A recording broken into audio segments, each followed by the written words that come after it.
Navigating today's real estate market can be tricky. Want to buy or sell a house, finance or insure a house, or stuck with a house and don't know what to do? Florida Talk Real Estate has been your local one-stop real estate shop since 2012. Get the advice you need from your local real estate pros. Here are your hosts, Jim DePola and Johnny C. Live on Real Radio. Good Saturday morning. Welcome to another edition. It's Florida Talk Real Estate Live on this Saturday, the 23rd of August. Great to see you out there. That's right. I see you.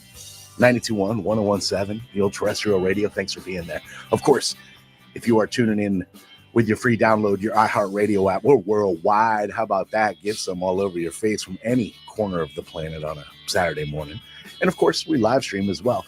If you're joining us out the gates, thank you very much.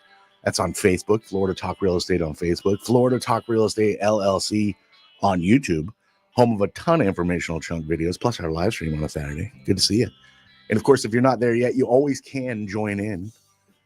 And you're more than welcome to. You can join in the program toll free as well. You want to be a part of it? Questions, comments, concerns in the world of real estate? Don't be shy. Dial in 877-927-6969. The first voice you hear, there's the producer extraordinaire. It'll be the melodious tones of my guy, Jimothy, my brother from another mother. What's up, dude? Hello, and good morning, gentlemen. How we doing today? Awesome. And you? Happy Saturday. Doing well, thank you. Thank you very much. Always a pleasure, my friend. And yes, happy Saturday is right. I'm your boy, Johnny C., your air traffic control, your old buddy, your old pal. Your starting lineup on a Saturday consists of Mike Rauch. He's the mortgage guy from the mortgage firm. Hello, Mike. Paola. Hello. What's up? I'm doing good. Good. Yeah. Nice to see you. On the way in here, I learned something new. I'm always getting new information from Jimothy. He told me what this thing is called here. Oh, nice. Yeah. He said you knew it. I do. Yeah. Yeah. There you go. And would you, if you're on camera, you're pointing to your elbow. Well, I always thought it was your elbow, but it's the skin. It's the flap of skin in your elbow. Yeah. And are you pulling it right now? Yeah, there's no sensation. Mike's pulling his weenus in the studio right now. Don't hit the dump button, Timothy. You want to pull my weenus? Oh. You want to pull my weenus? That was getting weird. Well, my weenus looks huge in your hands. Oh, really? Yes. Really? It does. Because my hands are small, or your hands are have a big your hands weenus? are smaller, and it just makes my weenus look ginormous in your hands. That is getting a little bit creepy now. I guess it depends on perspective. Yeah, because it's like your elbow, and it's like, oh, sweet. And then it's what's creepy is how long you hold on to it as you gaze into my eyes. It's like you can let go. We all know now. It's done now. Yeah, you feel it. If you're staring into the eyes, then we're good. That's where it gets creepy. That's more like romantic than creepy. Well, again, all depends on perspective. Yeah. And how much money you're paying. Well, that matters too. Yes, money's on the dress. So. Yeah, call me if you want to buy a house. And learn about weenuses. Jim's like, wait, what are we talking about, guys? So I have to know, how did the weenus come up? Wait, I had my hands full when it came in, and kind of like did an elbow. Oh, you dap weenuses? Tap with the elbow. Yes. Nice. Yeah. Weenus to weenus. He touched my weenus this morning. You guys went weenus to weenus. We did. That's awesome. Yeah. Good way to start a day. Well, he was right. You knew all about it. Oh, yeah. Yeah. You've known for years. Try to educate people on the weenus. Okay. Yeah, for sure. Ross Komarinetz, he's with Brightway Insurance, Juno Beach. Do you be knowing about the weenus? I mean, nobody's touched my weenus in a long time. Oh. I know. Oh. I know. You wear a lot of long sleeves, though. I know. That's true. It's cold. I do It's have cold. long sleeves. Sure. I keep my weenus hidden. So it's my weenus. It's not anybody else's weenus. And I don't know if I can speak for everybody. Nothing much more awkward than going for someone's weenus and missing. Yeah. You know? You're like, ooh, sorry. Oh, is that your face? Mr. Weenus. Oh, wow. I mean, going for it in general is awkward, but missing it is even worse. Yeah, well, missing like several times. Like, miss. That's not it. Still not it. That's still not it. Good to see you, dude. You too. You can reach over and grab Jimmy D's weenus right there. It's staring at you. It's like almost winking at you at this point.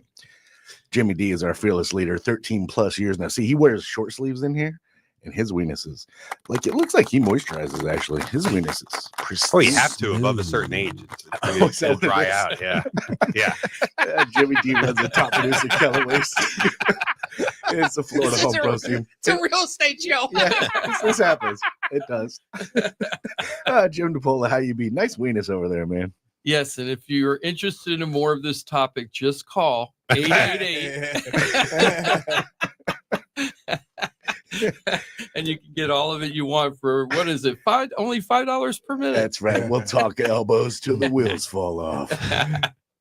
Hey, The best thing is, that some of our regular listeners who are on, first thing it's like your mom, Your John, mom. grandma, They know about the weenus. maybe you Oh, might be learning something new too. Definitely know about the weenus. so Hi, Mom. Good morning. Your mom's seen your weenus. Yeah. She's probably the first to grab your weenus. I'll tell you the truth. Hey. we have a lot to talk about today. How do you transition from that? We have a lot to talk about. So it's a big show. Jeez, who started this? You did. That one. I'm sorry. I'm looking at the board too at the same time, so I apologize, everybody. Okay. Hey, we do have a good show today. We're going to talk about interest rates. They're becoming newsworthy again. They've been kind of like nothing really to talk about, but we're going to talk about it because there's been some changes with that, and there might be future changes coming, and we're going to talk about that. Of course, the Fed cut rate, which I'm so tired after 13 years of having people telling me that they can't wait for the Fed cut rate. I just heard that Kevin O'Leary guy.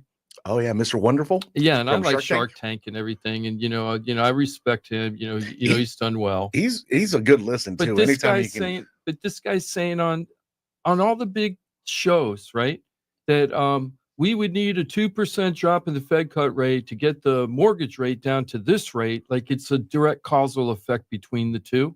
And I'm like, that's not true. Why do you say that? Right. Or he's really ignorant about it, which I would find that very hard to believe, right? Yeah. So what's the point of that? But we're going to get into that more later. I'm sorry. Thank you for letting me vent for 30 seconds because that bothers me so much. Well, We're gonna especially talk when about you that. know better. It's like, I know you know better. Why are you saying such stupid stuff? Yeah, exactly. Who's lying in your pocket? And, Yeah, right. and it really, and that kind of information, it sticks with people. There's certain stuff it just blows over. They don't even notice it. That it's like it's ingrained in almost anybody you talk to about real estate. They talk about the Fed rate versus, and the mortgage rate together, right? So anyway, we're going to talk a little bit about that because I do have some predictions of where we're going and how this might fall out, a couple of different ways it could fall out the way all these changes are happening. Also, we're going to be talking about something interesting happened today, and everybody, wants to know how to save money on insurance and everything. I have a customer that's going to be buying either a brand new home or a home that is 5 years old from the same exact builder, almost the same exact model, It's pretty new stuff. and want to find It pretty is. new, right? Yeah, very new. So I want to know how much difference this guy's on a very tight budget. Mm. So, the debt to income ratio is really important here, for the mortgage payment. You say less than 5, or is it right just approaching 5 years? It was CO'd in 2020. So a little over Interesting. 5 years. Interesting. So, What is CO'd? certificate of occupancy. Oh, Right. That's what you get when you can't live in the house until you get the CO from the building department. Gotcha. Certificate of occupancy. So we're going to talk a little bit about that. There's also been, Bank of America came out with a report of what they think is going to happen with the economy. It was kind of interesting with the housing market. I thought that was a little interesting. We'll talk a little bit about that. B of A's perspective. Yeah, and Interesting. because and Mike, is it true? One of the things that's very interesting, and I'm just bringing it up now because it just popped into my head. Mm-hmm.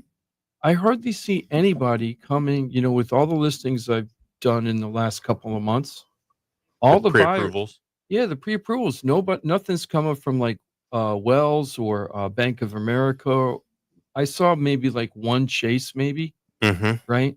But you're not seeing like the normal traditional banks turning into mortgages. They're all working with different types of mortgage companies or direct lenders like the mortgage firm. But is there a reason for that? Because I remember a couple of years ago when we said, maybe it was 2 years ago when we said Wells Fargo was going to cut back on the amount of mortgages they were writing. Remember that? We said Yeah. that. Uh-huh. I never knew what happened with that, though. We never heard, did they cut back 20% or did they really cut back at all or whatever? Yeah. So I was just wondering if you knew in the industry what's going on with that. I mean, I haven't You haven't read heard or anything talked yet? about it. Some speculation would be having like most of the national banks will have a large servicing platform as well. So they basically service all the loans that they write, as opposed to like the mortgage firm right now. When you do a loan with the mortgage firm, within a couple of weeks after closing on your loan, the servicing will transfer. So like who processes your payments, where you make your payments. It's very common for that to happen.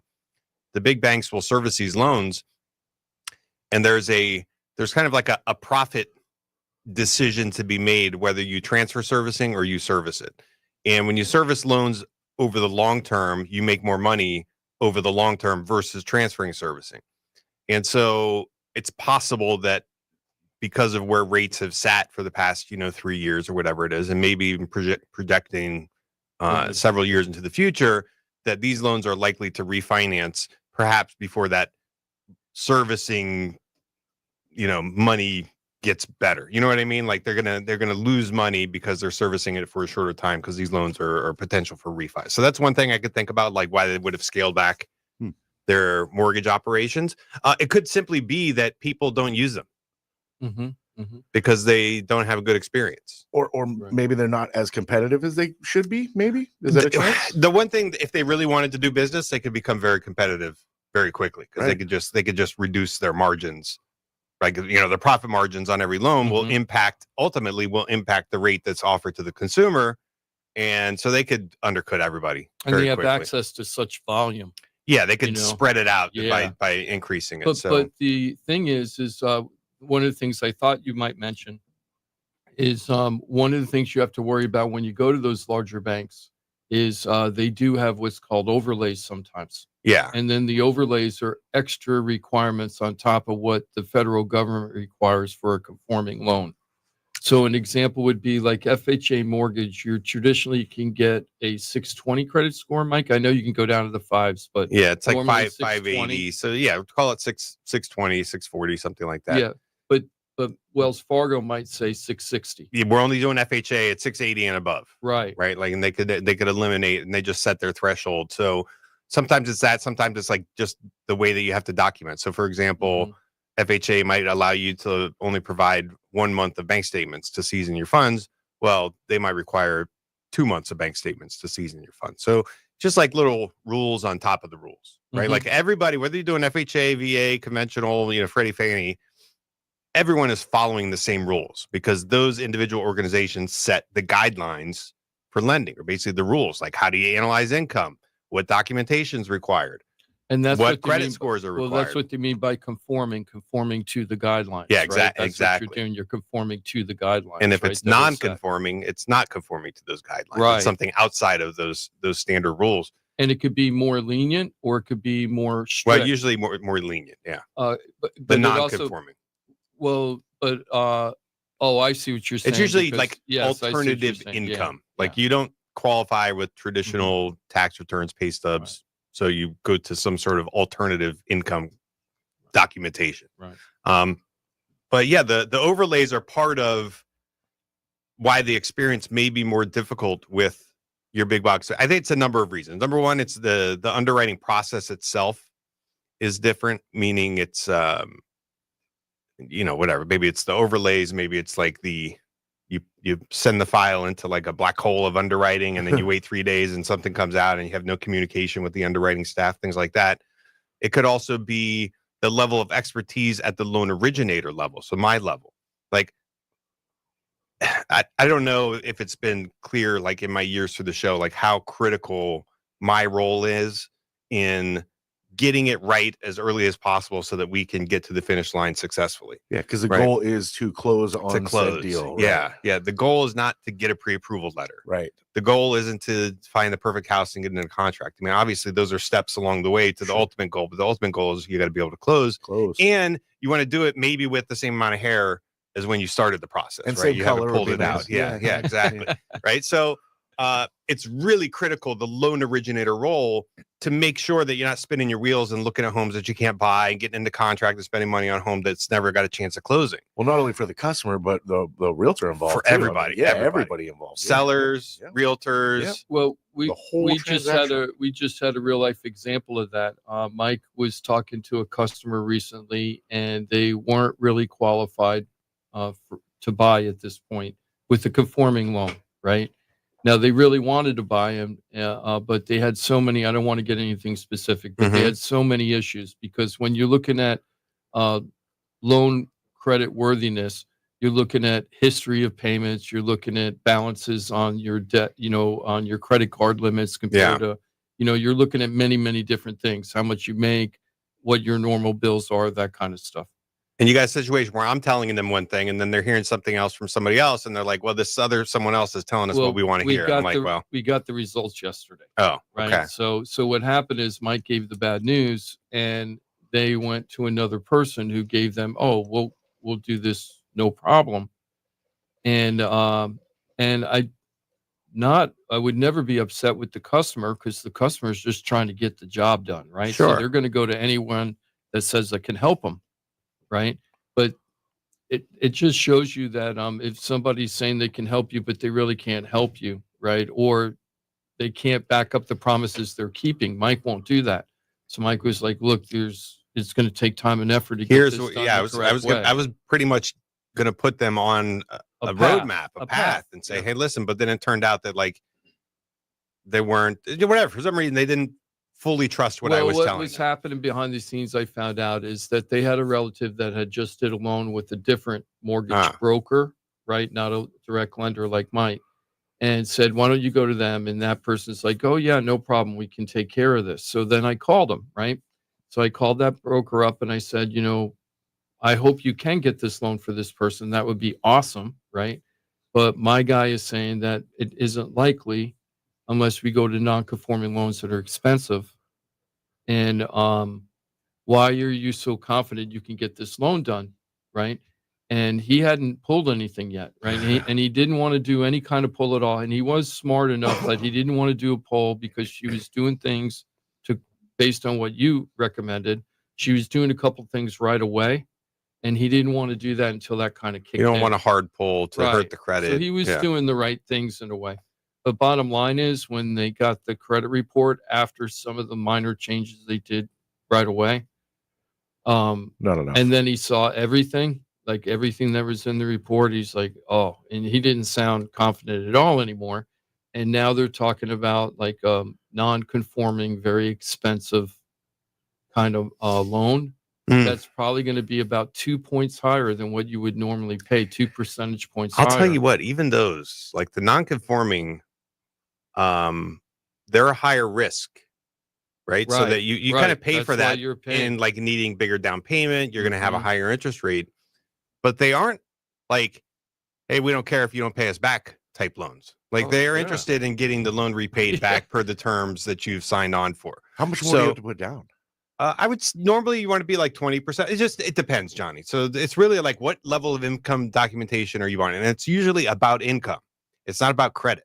So I would say the credit requirements are a little bit more strict than they would be with FHA. So for example, FHA at 620, conventional at 620, you have a shot of getting that approved. I don't think you're going to find alternative income non-conforming where 620 is your bottom line. Ooh. There might be a couple, maybe options out there. But it's usually higher credit restrictions because the other risks are more important. You're saying that if the credit score is below 620, it's less likely to get those. Your options can be very, very limited. Well, that's what the broker said. So the broker says I have one company that will go down to something that might do it with a huge down payment. So now we're trying to explore that because the situation is she really wants to buy this particular home. So we're just going to try to make it work, and everybody's trying to make it work, but it's very sketchy. And the point I'm trying to make about all this, so I didn't want to get into this too much, was that look at the difference between the answer that Mike gave the potential buyer versus the other person who, at the same time, at the same moment, was given a completely different answer. And then they went through the gauntlet a little bit, and then they found out, oh yeah, Mike was right, in a way. Because Mike, I mean, you could have got got one of those crazy. When I say crazy, I call it crazy mortgage, but it really isn't crazy for people that need it and can do it. Sure. And really need it, but you could probably get into those kind of loans too if you could. I have all those on the table, right? Yeah. I have options, so I would act essentially as a broker in those situations, right? So the mortgage firm is not writing those loans, right? But we have relationships with these other non-conforming lenders. They call them non-QM, so non-qualifying mortgages. We have relationships with. I have a bunch of options. And if can you use down payment assistance on non-conforming loans? No, I didn't think so, but no. Yeah. That's a great question though. So Cannot. Yeah, fair enough. You cannot. Well, you could get it from your family or something. Yeah, but different kind of GPA. But you said, in some situations you have to season the money. For those that didn't quite understand what that means, you can't just be like, Ross can't hand me $40,000 and be like, hey man, go buy your house. Like I have to put that in my bank and let that season prove that that's mine for a while. Right? I can't just pop up and find a bunch of cash. Well, essentially seasoning. It's kind of the origin of why you have to season funds is to protect against two illegal activities. One is straw buyers, right? So you've got the credit, you got the job, you don't have the cash. Ross really wants to buy the home, but he doesn't pay his bills. Right, he's got he's self-employed, but never doesn't pay the man his money. What's it to you? Yeah, exactly. That's my money. Get out of my business. Yeah. So he uses you to buy the home for him. So you're a straw buyer, right? So he gives you the cash. You supply everything else. So they don't want to see like big influxes of money within a certain window of time because to protect against that. The other one is just like money laundering, right? Like which is the majority of what my clients are doing. When right. they're all laundering money for some cartel somewhere, but and their last names all end with a vowel. So like, and it's weird. It's like we only want 30 days or 60 days. Like if you did your criminal activity 3 months ago, it's fine. Like we don't really care about it that much, right? But there's a statute of limitations. They had to draw a line somewhere. So it's like 30 days, 60 days. So essentially what that means when you're documenting your assets, like the money you need to close the deal, we're looking at a window of time. And any like money coming in that window of time, we want to know where it came from. So usually they come from your pay stubs, right? Like your job. That's perfect. Did you have a lot of people have cash? They just build up cash, mattress money, I'll call it, right? It's sitting in a safe in your house or something. And I'm like, you can't deposit that. Like you either need to get out in front of it and we have our clean window of time, or you got to figure out some other way to like get the cash together. So we had a real life one of the challenging things but I talk to people about it very early in the conversation, and I've had so many of these conversations. I can tell immediately if it's something that I need to dig into a little bit deeper before we go too far. Just from the question and like how long it takes. And, a question, Johnny's like, okay, how much money you guys have like saved up or earmarked for this purchase? And then just like tell me where it lives. It's like a checking account, bank, savings account, business funds. You got investments. Like where is it? And then based on that answer, I can very quickly figure out if I need to like maneuver or dig a little deeper, get some documentation, figure it out. Yes. And sometimes you can't tell. Remember the one case, this is one of my favorite stories. Remember the one guy who went to the casino? Oh no, keep going. You did it. You did this deal and you were very creative. I can't believe you didn't remember this. So now I'm going to give a shout out to Mike. I need more details. So what happened was he was closing on a house, and right before we were closing, it was like the weekend before, like the Friday before or something. We found out that we had a problem because the underwriter saw that there was cash that was deposited into the bank account during that time period. And Mike called up the customer and said, hey, what's going on? He's like, oh, I won some money on the slot machine at the casino. Well, apparently it wasn't large enough in order to be a hand pay or whatever. Like he had no receipt that he won this money, but he put the money into the bank account, right? So Mike was like, well, you don't have a receipt. And he's like, no.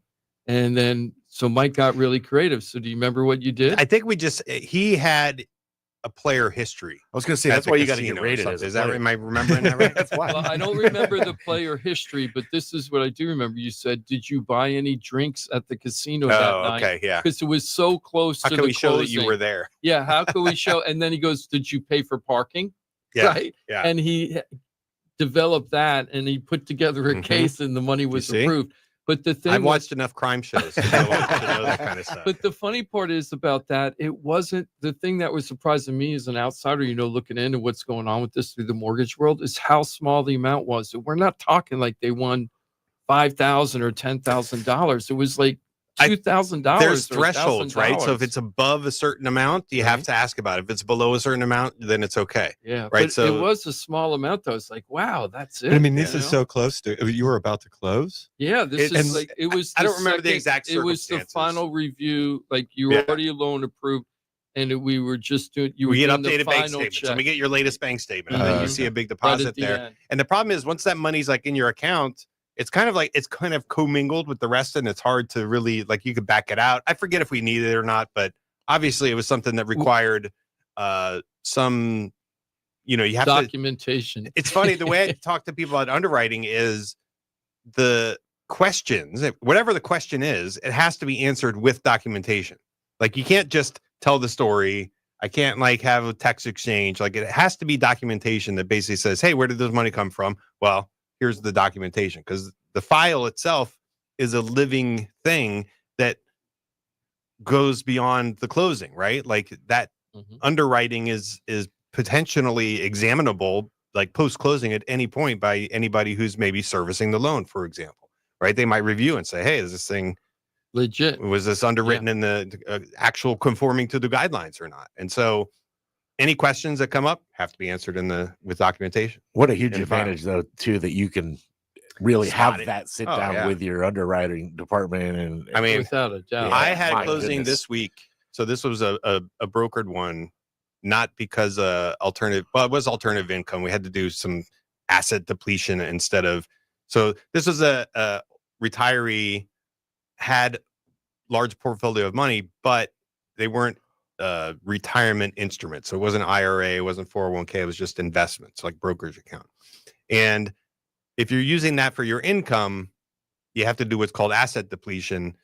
When it's non-retirement, your asset depletion, the months are very long. So you need a lot of money in order to say $1 million in the bank. I want to turn that into, $10,000 a month of income, right? So you do some sort of division. Mhm.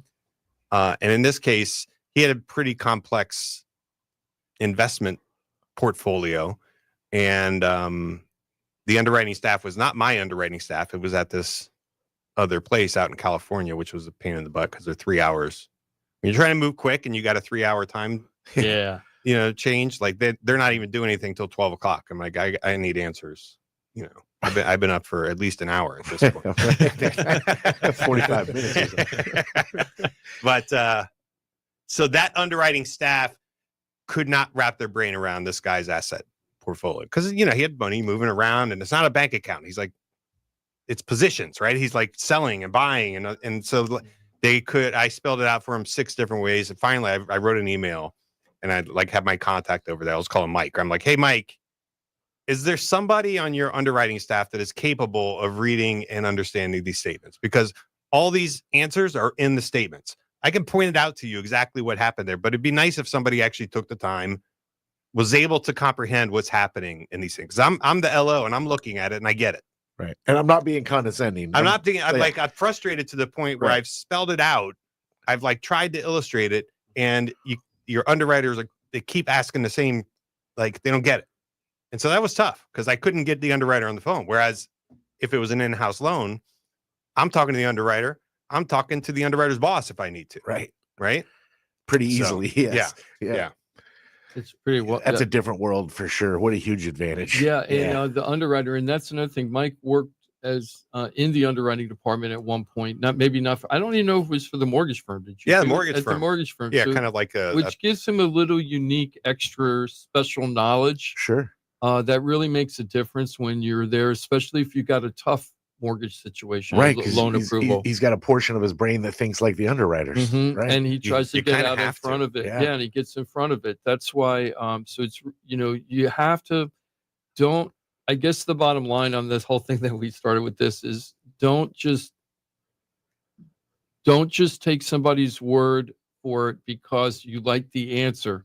Make sure that there's a reason why they're giving you the answer they're giving you and why, and make sure that that makes sense. Because a lot of people, what they do is if they get a no from Mike, they get a no from Johnny, and they get a yes from Ross. All they're hearing is Ross. You guys are morons or whatever. It's like, I'm going with this guy. Even though you're all trying to get the same type of loan. Let's say it was FHA financing loan that they need, right? And you're no, and then Ross is saying yes. You got to find out why Ross is saying yes and the other two guys are saying no. I'm good at Photoshop. Yeah, there you go. Yeah. I mean, it's just funny because the opposite of that is like, even if someone's told you no and 3 different people told you no, talk to Mike because Mike really knows what he's doing. Yeah, and that's the opposite. It is the opposite way too. It is the opposite way. So we're going to go ahead and take a break. On the flip side, we're doing a kind of shout out, and also, we're going to do a shout out, but we're also going to ask, about this unique situation where this guy is thinking about buying either brand new construction, never lived in, or a house that's 5 years old from the same builder, and see if there's going to be a major difference. Now, we didn't do any address or anything, so it's not going to be exact. It's going to be conceptual, but I think it's kind of interesting because this guy's worried about his mortgage payment, so I want to see how much the mortgage payment will change. This will be a fun breakdown. Yeah, I like it. And lots more to get into as well. We are live on this 23rd of August. We got an hour and a half remaining on a Saturday. You're always welcome to join us. You can dial in toll free at 877-927-6969. Get involved in the conversation at hand. If you have a question for one of the professionals in the studio, you're more than welcome to dive on in. Of course, if you're not comfortable on the radio, I totally understand.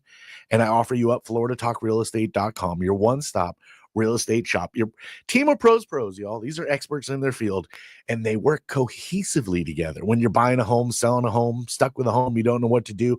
Anything that touches the world of real estate, you really need a pros pro. You can get somebody that's pretty good at what they do. You find plenty that suck at what they do. I'm thinking you need to find somebody that's great at what they do. And that's why I offer up FloridaTalkRealEstate.com on Facebook and YouTube. Find all to consume. But remember the .com. Know it, use it, love it, share it. You can change your life with the team of professionals at FloridaTalkRealEstate.com. We're back in 4 minutes. Thanks for being with us every Saturday. It's Florida Talk Real Estate. We're right here on Real Radio.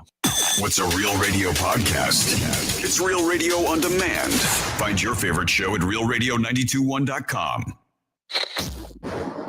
Here's the latest with weather on Real Radio. CBS 12 meteorologist Charlotte Carl. It is going to be another steamy day. We will continue to see temperatures climb until about lunchtime, at which point we'll be tracking those dark stormy clouds moving over from the west. Widespread showers and storms expected around mid-afternoon. Lightning possible, heavy downpours, and the possibility for a strong wind. This report is sponsored by AutoZone. Get in the zone. It's time to say goodnight to that check engine light with the free AutoZone Fix Finder service. It'll help troubleshoot the likely cause of your light for free, so you can drive with peace of mind. Restrictions apply. Get in the zone. AutoZone. Hey, it's your boy Johnny C here, host of Florida Talk Real Estate. They're tops when it comes to helping people buy and sell houses. But Florida Talk Real Estate is so much more than that. For 5 years, I've watched these guys help thousands of our listeners with any real estate need. They couldn't do it without their sponsors, who are experts in their fields. Check it out. Jim DePola, powered by Keller Williams Realty. Their team specializes in helping people sell their house for top dollar, and buyers get great deals on the purchase of their home. That's what they did for me and my family, and I couldn't be happier that I hired them for my real estate transaction. Mike Rauch from the mortgage firm is one of our favorite guests on the show, and he is the mortgage guy. Whether you're looking for a refi or a mortgage to purchase a new home, Mike Rauch will get you the answers you need. The mortgage firm is licensed to do loans in Florida, Alabama, Tennessee, and Georgia, and they have local offices that cover all of South Florida. So if you're thinking about a refi or a new mortgage, go to the mortgage guy, Mike Rauch, and find out what he can do for you. The Mortgage Firm, Inc., NMLS 189233, Florida license MLD 78, equal housing lender. The law office of Paul A. Krasker has been specializing in real estate law for nearly 25 years and has the professional team you need. Upside down with your house? Paul's team can help you conduct short sales, loan modifications, even if you're behind on payments. They also help you with foreclosure defense and bankruptcy. They can even help you get a student loan modification and repair your credit to get the score you need. Paul's full-service team has helped thousands of our listeners, and they can help you too. Trident Title LLC is the largest privately owned title company in Florida. When you need a title company to complete a refi, home purchase, or sale, Trident Title has got you covered. Not only do they offer competitive pricing, Trident Title has attorneys on staff to make sure if you have bumps in the road declaring title that you can get the job done. Beware, not all title companies in Florida have attorneys on staff. Trident Title does and complies with all the new federal regulations released last year. Ross Komarinetz, owner of Brightway Insurance, has been helping our listeners get great rates on homeowners insurance plans. Haven't checked your homeowners insurance policy in a while? This is a great way to help reduce your monthly mortgage payment. Ross can also help with renters and auto insurance. Ross is only a phone call away and can usually get the answers you need same day. Call Ross today at 561-425-6228 or drop by his office at 873 Donald Ross Road in Juno Beach. So now you know why I'm happy to be part of the Florida Talk Real Estate Show, the longest running real estate show in Florida. And all these sponsors are just a phone call or a click away. Just call 888-973-7828. That's 888-973-7828. Or go to floridatalkrealestate.com. That's floridatalkrealestate.com. And don't forget to use the most accurate search engine to find your new home or ask for a free home valuation because floridatalkrealestate.com has you covered. That's floridatalkrealestate.com. Real Radio 92.1. We are an iHeart radio station.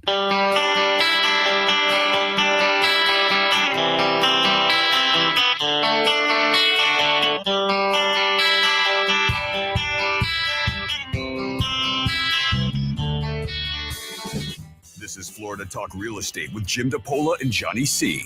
Got a question for the show? Call us live at 1-877-927-6969. You can do it if you'd like. You're more than welcome. 877-927-6969. If you'd like to be a part of the conversation at hand, dial in. If you have a question for one of the pros here in the studio, dial in. If you have a question in general, if you want to bring up anything, you're more than welcome. Yeah, I mean, you could get screened out to an extent. Oh, Jimothy, our producer extraordinaire, might say, you know what? Nah. But he's not really trying to screen you. Yeah. Yeah. It could be like, not this week. Yeah. Not this hour. Guess what, Satan? That's today. only for the first 5 minutes, that type of question. Yeah, but you're more than welcome to join. Obviously, the phone lines are open, and we got plenty of time on this Saturday, 23rd of August. Johnny C is me. Jimothy, there's our producer extraordinaire. What's up, dude? Hello, and good morning, gentlemen. Good morning. Mike Rauch, he's the mortgage guy from the mortgage firm. Hello, and good morning. Hello, good morning, everyone. And there's Ross Komarinetz with Brightway Insurance, Juno Beach. What's up, Ross? Not a whole lot. Glad to be here. If you don't believe me, if you don't believe that those are actual real voices, you're like, nonsense, that's AI. You can join the live stream. That's on Facebook, Florida Talk Real Estate. Go ahead, check it out. They're right there, sitting in studio. On YouTube as well, Florida Talk Real Estate, LLC. You'll also see Jimmy D. He's our fearless leader. Told you for 13 plus years now, he runs a top producing Keller Williams team, the Florida Home Pros. Keller Williams Innovations, what's up, dude? How are you, Jimmy D? Hey, I'm doing good. Boy, we're having a little bit of technical problems today. When I got up this morning, I almost had to cancel the show because when I was leaving my community, they had the orange cones up because there's going to be some kind of race going through. Loggerhead Triathlon this morning. Yeah, and pull up the Loggerhead Triathlon. Oh, it is. That's right. Yes. And what happened was I only have one exit to the community, and all the orange cones are there, and you couldn't get out. And I talked to the gate guard, and he's like, "Yeah, you can't leave until 11."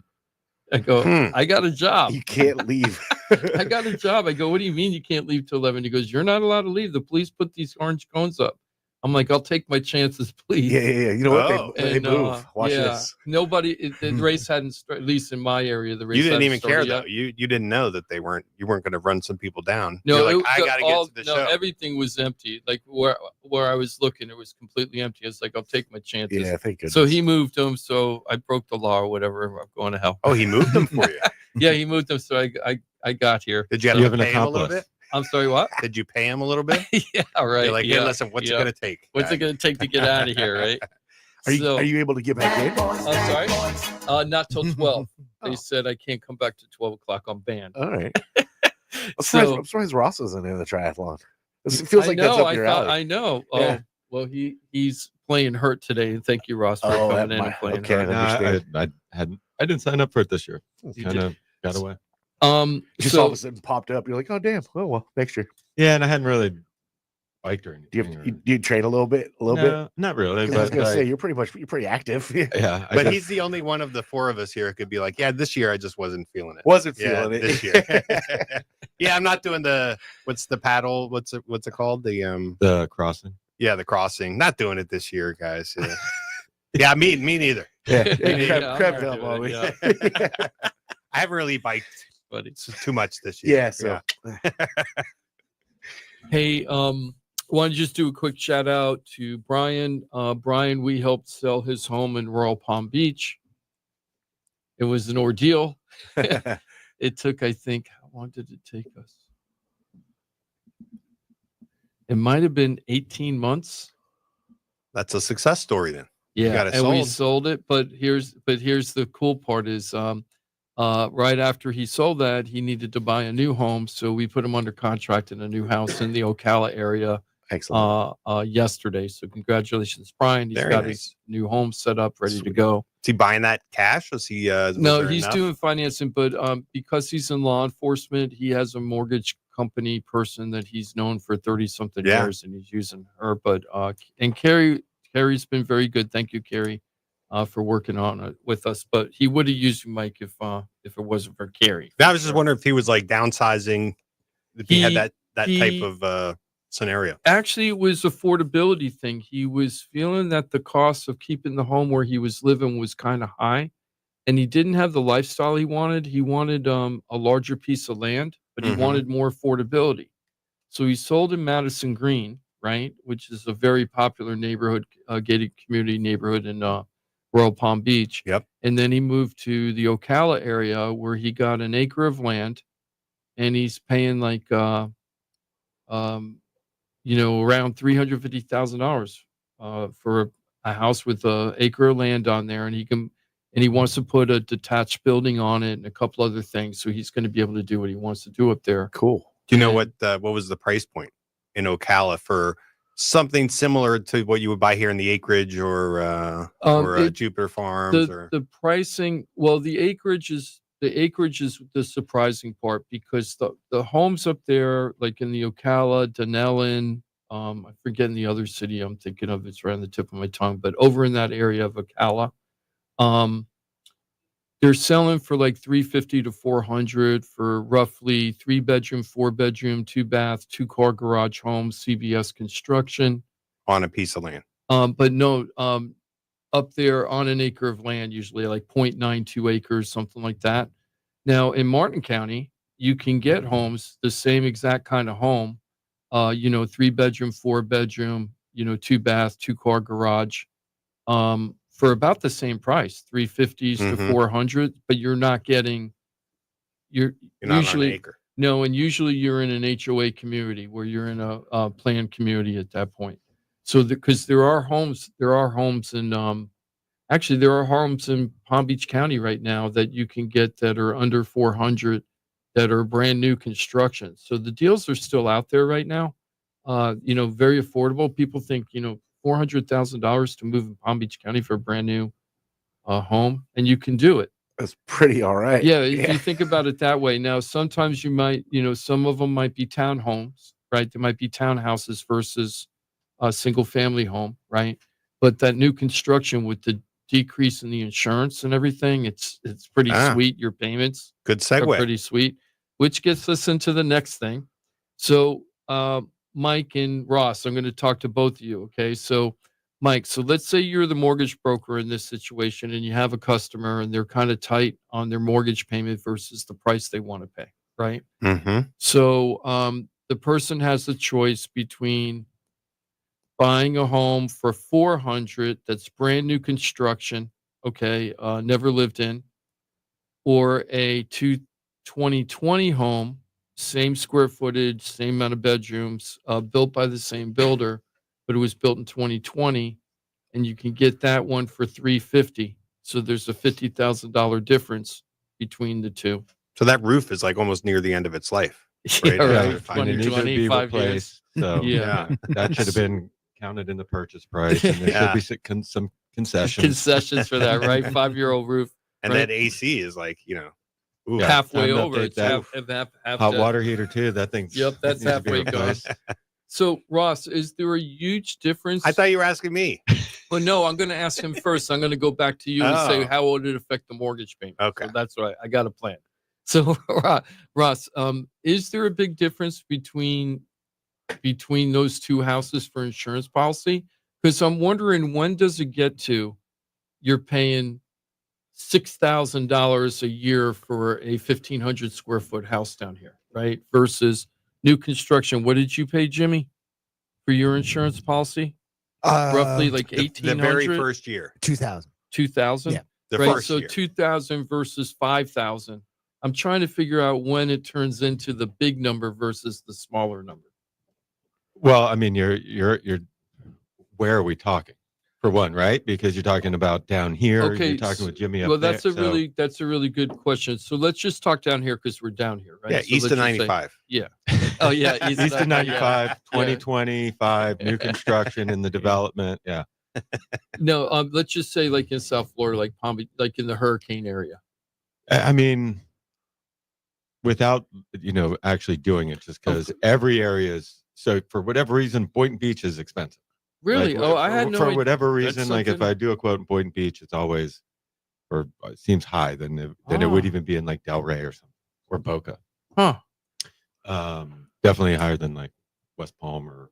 So I don't always think of insurance that granular, but of I course don't it's either. that I granular. need to, But though. it is granular when you get in the nitty gritty, like you're talking to Ross. I always think of It's it very more granular. auto. I definitely know zip code matters Yeah. massively Yeah. because it's about theft. Right. We're talking about, I mean, yeah, personal property might make a difference, but I don't think that's what's making the huge difference, right? I mean, we're talking about overall policies are just higher in Boynton for some reason. Right. Yeah. Hmm. Yeah. That's yeah. interesting. I don't know why. Just So, they always seem to It be probably higher. has to do with auto rates. Could be me, but it Like, they gotta seems make to up me for that it. they're always higher. So once again, I threw Ross under the bus, asked him a question he wasn't prepared for. So I'm putting that caveat out there so Ross doesn't feel bad. But just in general, because I feel like I'm Right. a newspaper reporter. I'm going to keep asking until Right. I get some answer. Right? I mean, I don't think Keep asking. between a 5-year for new construction, hmm I don't think a 5-year difference in year built is going to make that significant of a difference where that it would influence your decision. Would it double the insurance No. policy? It won't even double it. No. Okay. Triple? No. No. Yes, I don't- I'll tell won't you what I triple. would do if I were because I'm projecting like where's your payment going to be? Mhm. What am I estimating for insurance? On a 5-year-old home, Mhm. I would use my normal estimate. Which is what, 1.5 or 2%? Well, it depends on the price point. No, I don't use the percentage. I just Oh, I okay. kind of I'm like either 3,600 or 4,500. Okay, $5 so you grand. have a Kind of number like in your head. Yeah. somewhere like 3,600 is my bottom rate that I would ever like anticipate if I knew someone like had to get a number. I'm like, okay, that's probably a safe number, achievable, maybe. So in a 5-year-old home, I wouldn't adjust. I wouldn't change from that. If I knew that it was brand new construction, I would come down because I'm like, okay, definitely you're gonna get a this home's less than a year old or it's brand new. You're gonna get a low rate. Okay. So, but I don't know where I would like switch, like a 2 years old, 3 years old. I don't know. But what would you do, Mike, if you had a 1990 house with let's do it this way. Let's say a 2003 house with a 2003 roof, Yeah. right? Yeah. then you're thinking, do you go above what you would normally put in, or you would just put in that hot, the normal average number? I would probably put in my normal average number, just only knowing from working with Ross mostly, like there's enough latitude in how you put your policy together that if you had to get a number, you might take some, higher deductibles or less coverage than you would ideally want to get into the house, but in order to get through, right? To get into And the way that we do it here at the Florida Talk Real Estate Group, we don't even have to worry about any of that, because what we do is we send the address over to Ross, and he gives us a very good idea of what the quote's going to be. Yeah. If we're tight on our mortgage payment, that's what we would do. Yeah, so I try to use a number that I think is realistic for the home that they're buying. Sometimes I don't really get, I don't usually have an issue with that. I try to give people a number that's achievable, not even on the low side, right? I want them to say, like, I want it to come in Ross's like middle zone, right? Or maybe like even his premier zone. I don't know. So 1999 house in Loxahatchee, our budget quote was $3,100. Okay. There was a DTI issue, so we got it down to 23. There you go. Okay, debt to income issue. You're saying us? We did? Or you did? You were able to my do team. that? Yes. So they basically said they ran into a situation that, like, listen, we can't support a policy that high. Just give us the minimum. What do we call it? Bare bones. Yeah. Bare bones, meaning it meets the lender covers the requirements. The lender cares about the house being covered, so it covers the house. It meets those requirements, but really it's not the type of insurance policy you would want if you ever had a claim, right? If you had a loss. Right, you're going to have a high deductible. Your property's not covered. Your personal property's not covered. Bare bones. Pretty explicit, Johnny. Bare bones. I got to tell you, that I think that number is phenomenal. And maybe I'm... but your coverage is not. I understand, but I'm blown away that you even offered up the $3,000. Felt great to me for a 35-year-old. Yeah, and maybe I'm just destroyed over the last handful of years. That's $500,000 in dwelling coverage too. So that's not terrible. It's not terrible. Well, that gets us to the next thing. People that have been listening to us on the radio for a long time, they know what I'm going to say right now. But there's a lot of people just driving around listening to this station, haven't really heard us that much or anything. Now is a great time to start checking your insurance with Ross. It's free, it's fast, it's simple, no pressure. And we save so many people money over the years. And we've always told you when it's a good time to do this, and told you when don't waste your time. Don't waste your ink on your computer, which I'm joking about. Ross right? will totally tell you, be like, it's not happening right now. Yeah. But I don't know how much Ross talks about like the configurability of your policy as it relates to like getting a premium that's comfortable. I think usually when he's doing this type of comparison, like you want to see their existing policy, because you're like, okay, with same coverages, apples to apples, you're good, or you could save several $100s or whatever it is. I mean, ideally, I'd love to get the deck page first, but some people are like, I don't want you to see what I'm paying.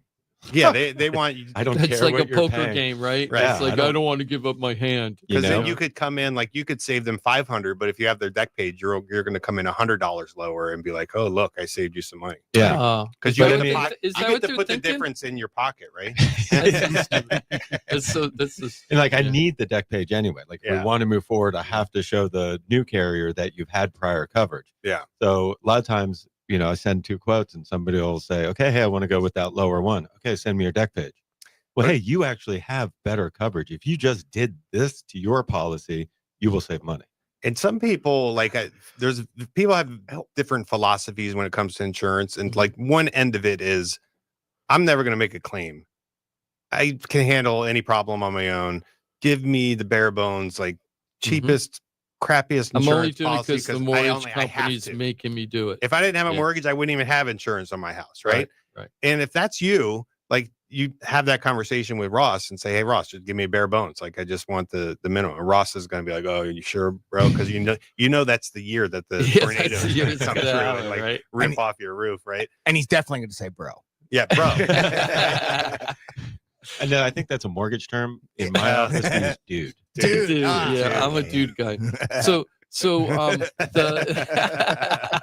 So, He was surfing yesterday. yeah, but Gnarly. I want to make sure that people are clear, though. We're not talking about just saving money by getting bare bones coverage. No. We're talking about getting your normal coverage, Apples to apples. coverage. You can save, I'm not saying everybody, but there's a lot of people out there that can save money right now. And we know that there's a lot of people that have been complaining about higher prices and blah, blah, blah. Well, this is a way to save money very simply. You send an email, hey, Jim, I want a quote from Ross. Here's my address. I send it to Ross the next day or same day. Ross gives you the quote, and then either you like it, you don't like it, or you call him and talk about it. Right? Yeah. It's that simple. I don't know how many people over the years that we've helped when we're in this cycle and we're at the beginning of the cycle. It might even start getting better later, right, Ross? I mean, I don't know. I don't want to get too crazy, but insurance rates in Florida have Well, we got to peaked see what at the this Fed point, does. right? for Yeah, we insurance got to wait rates. for the Fed. Yeah, for the insurance. Yeah, I'm waiting for the Fed to decide what I'm going to do with my insurance. But I feel like insurance has peaked for a while, right? I definitely think it has. I think some Yeah. of the carriers that were maybe low on the lower end last year may have seen a little bit higher rate increase this year than the carriers who were already high. So it seems like we might be everybody's kind of in a middle playing ground. Yeah. So please, all you have to do is go to floridatalkrealestate.com. Well said. Yeah, that's the one-stop real estate shop. You'll see a contact page. You can fill that out. Of course, there's a hotline. You can call it at 888-973-7828. But either way, make sure you get that information to us so that we can get you hooked up and get done what you're trying to get done. Simply, I want to check on my insurance. You can do that. We explained it's a real simple process. What you got there, Jimothy? Actually, McGalley has a question for Ross. It was in our chat, and Thank you. They're asking, can you get a lower than 2% deductible on your hurricane policy? We'll start with that. Is it possible to do that? Yes. And is it extremely expensive, more expensive to do that? So there's a few carriers that do offer a flat rate deductible. Okay. So when they're talking 2%, that deductible is 2% of your dwelling coverage. So it's not 2% of the claim amount or the damage. It's what is your dwelling coverage? If it's $500,000, your hurricane deductible is 10%. There are some companies out there 10,000. Excuse me, 10,000. 10% is not allowed for us. There are some carriers out there that do offer a $1,000 flat, heard $2,500 flat, $5,000. Not every carrier does that. Maybe some carriers might have a 500, but then that's going to go up pretty good because then you have to drop your all other peril deductible down to 500 too, because your hurricane deductible can't be lower than your all other peril deductible. So you can, but it's probably going to be pretty expensive. Could be quite costly. Yeah. Okay. So And if you're with your answer, McGalley. Citizens, as an example, that's 2% no matter what. 2%. I can't even think if they even have a $500 on their condos. They have a $500 hurricane deductible. I can't picture it in the drop down of their HO3s for single families. But there are companies that do offer, like, for whatever reason, there's a company that does what they call single risk modeling. So based on the location and everything and how much coverage is on the policy, and to like the premium that coverage costs, if that cost is less than what they're going to quote unquote, whatever it costs to like write that policy, like the premium is less than the cost to write the policy, they won't do it. And sometimes they'll give you like a theoretical, like, hey, this will actually generate a premium that works. And I've seen a $500 hurricane deductible offered there. So they basically decline to write the policy unless you change something, and then That they makes suggest, it more expensive. Okay. Yeah. So that they're making whatever money they need to make. They got to make their margin. I don't know if you wanted to move on to something, but maybe this segues into it because Ross answered the one question in an interesting way. He said, I don't think it would make a difference like for which home I bought, right? Like, so this difference in the insurance policy isn't really like the make or break for whether you're buying the brand new construction or the 5 years. So there's other factors that are more important than what's the insurance. And it comes down to our overall kind of general theme is like, what is the most important thing to making your decision on which house to buy? There's a lot of things about the house that are important in that. And then from the number side, it's like, well, what's a number that works? And so the insurance part of that is part of that. Insurance, interest rates are part of that. The overall price is part of that. Sure. You know, all of those things go into it. They're put together. But Taxes. yeah, the property taxes.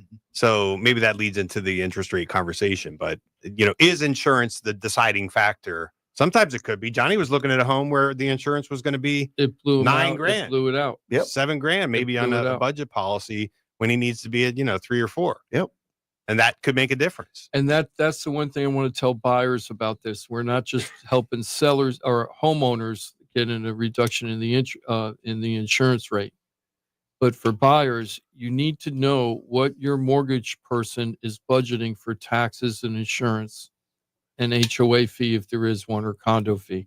You got to know those numbers. You got to know them as much as the purchase price that they've approved you for, because those numbers can change very greatly. For example, I have a customer right now, the guy that's buying in Central Florida. Yeah. The tax bill on that, the tax bill on the home he's looking at is, let's just say $5,000 flat, because of his portability and everything. And I walked him through the portability process. He's paying $2,700 a year versus a $5,000. That's where it's going to shake out. Right. Okay. And that's including same homestead exemptions and everything. He's still saving $2,300 a year. That's like, so kind of the idea is like projecting where's my payment going to be over the long term, because, you know, when you do a 30-year fixed rate mortgage, your principal and interest payment don't change for the entire 30 years until the very last payment. Right. Then you'll get an adjustment. Like that's what amortization is. You're having a regular payment, 360 equal payments, essentially. But your property taxes and your homeowner insurance, I'm sure any homeowners out there know this, your escrows will change every single year, right? So your mortgage payment is adjusting because of the taxes and insurance. So one thing is like, what's it going to be when we buy now? What's it going to be this coming November? And then what's it going to be next November and for the long term after that? Yeah, and we just did this together. You know, Mike's very generous with this time, regardless of the circumstance. As you said, walked me through portability and understanding. We're on looking at the same screens, different places. You see that? Here's what we do here, blah, blah, blah. And we went a little bit more conservative on our advancement. Trying to project what's it going to be, not this November, but next November. Right. We went a little bit his really portability. Right. We went top end when because that's the responsible thing to do, right? Right. And then went for more like middle to upper for what Ross was kind of laying out on that property. And that, you know, that's the number we were running with. And And sometimes, so like Johnny's would have gone up because he's been in his current home a long time. He's got a nice portability, but he bought his home when the market was relatively low. Yeah, right. At a low value. So he's when got he very started. nice taxes right now. Like that's probably one thing when you do make this, he's going to regret not having property taxes at the number that they're at, right? Because you're not going to find it again. Right. But, you know, it's in his case, it was going to go up, but he needed to know that because he's making decisions about his budget and like, forget what he qualifies for. He just got to know what the household budget needs to be.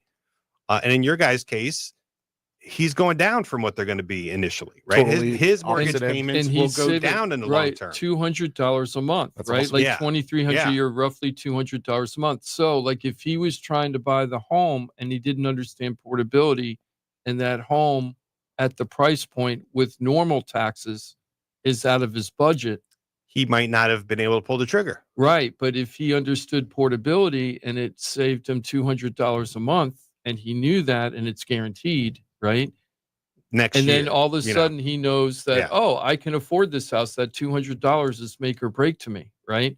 And now I went from no way, Jose, to, I can make this happen. yes right. way. And that's why you need to know your, yes way, whatever. You got to come up with one. Yeah. No way, So, Jose. Yes Just way. kind of no-y, lowy. Oh, right. The no-y, lowy. So the thing is buyers, please understand your numbers, and insurance is a very important part of the numbers, but so are taxes and HOA, and it isn't just how much you can afford. And a lot of loan officers or mortgage brokers do not tell you that. right. They'll just say you're good for 500, you're good for 450, you're good for 800, and they don't say anything else. If you're out there with what I call generic pre-approval letter, And if your agent is allowing you to operate in this way, you don't qualify for a purchase price. You don't qualify for even for a loan amount. You qualify for a monthly payment. Right. The monthly payment is principal, interest, taxes, insurance, HOA, maybe mortgage insurance. Until you have a house in mind, you really can't get to that. What's the payment going to be on that house? Right. So you should be able to analyze that on the fly. Like, we provide great tools to be able to know your numbers on individual homes. But if you don't have access to that, that's fine. But if you're out there walking around with the $500,000 purchase price, that's my golden ticket. I can buy anything up to $500,000. I'm going to be slam dunk. No, no, especially if you're like pushing your debt to income. Right. Like some loan originators, they don't want to tell you might only be able to qualify for 463. Right. They're like, it's probably 500. Okay. We'll just call it 500. You might some house. We'll figure it out. We'll figure it out. Underwriter will let us know. Right. And it's like, by that time you're in contract, you've paid money for inspections, appraisals. And then it's like, oh, you can't buy this house. What? You told me I was good for 500. We're in at 495.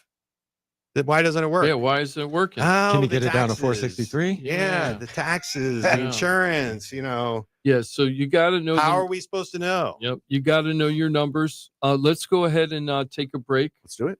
Just a quick factoid about what Mike was just saying before we take the break is when we talked a couple of weeks ago about how we have more cancellations of contracts of people going into contract and pulling out. The number one or number two reason was buyers shocked it to what their actual mortgage payment was going to be because nobody talked about the real numbers other than I could buy a house for 500 and then the taxes and insurance just blew them out. And they're like, I don't want to pay that for the mortgage payment. And they backed out. Maybe there's a good thing to talk about these online payment calculators too. Oh yeah. Well, they're not. But that's so troubling. So they're not even finding out what their monthly nut is going to be until after they're under contract. And a lot of them are paying for inspections and stuff and paying money out of their Mike pocket. Noted, and there's costs before you get to that point. Mm-hmm. And oh wow, that is pretty crazy. That is troubling. But you can avoid a lot of those pitfalls when you work with people that are great at what they do, y'all. And Florida Talk Real Estate, this team is phenomenal at what they do. If you're yet to experience the team, I offer you up floridatalkrealestate.com. When you're looking to buy a home, sell a home, if you're stuck with a home, you don't know what to do. If you have an issue with anything that touches the world of real estate, I have a professional for you by simply going to floridatalkrealestate.com. Find us on Facebook and YouTube. Lots to consume. Share away as well, because you can change lives, including your very own, with the pros at floridatalkrealestate.com. Know it, use it, love it, share it. floridatalkrealestate.com. We're back. It's a 4-minute quick little reset, and we still got plenty of time remaining on this Saturday, 23rd of August. Thanks for being with us every Saturday right here on Real Radio. What's a Real Radio podcast? It's Real Radio on demand. Find your favorite show at realradio921.com. Real Radio weather. CBS 12 meteorologist Charlotte Carl, it is going to be another steamy day. We will continue to see temperatures climb until about lunchtime, at which point we'll be tracking those dark stormy clouds moving over from the west. Widespread showers and storms expected around mid-afternoon. Lightning possible, heavy downpours, and the possibility for a strong wind. This report is sponsored by Mothers Against Drunk Driving. For victims of drunk and drug driving, our grief is unique, but you are not alone. You always have a place at MAD. Call our 24-hour victim helpline at 877-MAD-HELP or visit mad.org. Hey, it's your boy Johnny C here, host of Florida Talk Real Estate. They're tops when it comes to helping people buy and sell houses. But Florida Talk Real Estate is so much more than that. For 5 years, I've watched these guys help thousands of our listeners with any real estate need. They couldn't do it without their sponsors, who are experts in their fields. Check it out. Jim DePola, powered by Keller Williams Realty. Their team specializes in helping people sell their house for top dollar, and buyers get great deals on the purchase of their home. That's what they did for me and my family, and I couldn't be happier that I hired them for my real estate transaction. Mike Rauch from the mortgage firm is one of our favorite guests on the show, and he is the mortgage guy. Whether you're looking for a refi or a mortgage to purchase a new home, Mike Rauch will get you the answers you need. The mortgage firm is licensed to do loans in Florida, Alabama, Tennessee, and Georgia, and they have local offices that cover all of South Florida. So if you're thinking about a refi or a new mortgage, go to the mortgage guy, Mike Rauch, and find out what he can do for you. The Mortgage Firm, Inc., NMLS 189233, Florida license MLD 78, equal housing lender. The law office of Paul A. Krasker has been specializing in real estate law for nearly 25 years and has the professional team you need. Upside down with your house, Paul's team can help you conduct short sales, loan modifications, even if you're behind on payments. They also help you with foreclosure defense and bankruptcy. They can even help you get a student loan modification and repair your credit to get the score you need. Paul's full-service team has helped thousands of our listeners, and they can help you too. Trident Title LLC is the largest privately owned title company in Florida. When you need a title company to complete a refi, home purchase, or sale, Trident Title has got you covered. Not only do they offer competitive pricing, Trident Title has attorneys on staff to make sure if you have bumps in the road declaring title that you can get the job done. Beware, not all title companies in Florida have attorneys on staff. Trident Title does and complies with all the new federal regulations released last year. Ross Komarinetz, owner of Brightway Insurance, has been helping our listeners get great rates on homeowners insurance plans. Haven't checked your homeowners insurance policy in a while?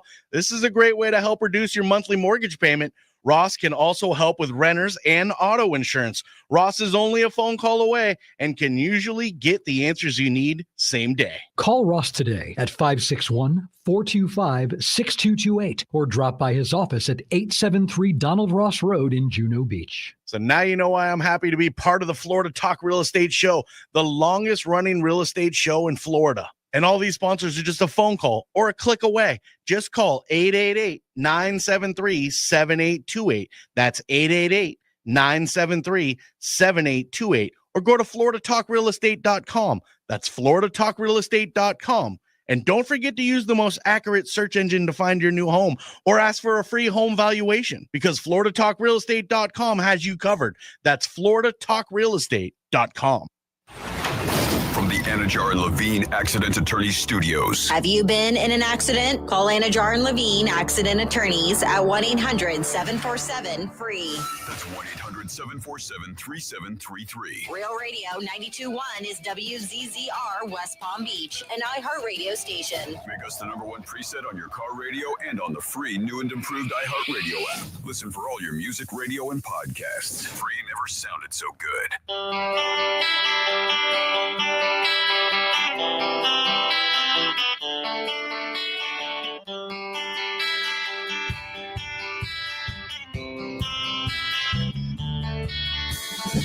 This is Florida Talk Real Estate with Jim DePola and Johnny C. Got a question for the show? Call us live at 1-877-927-6969. There it is, 877-927-6969.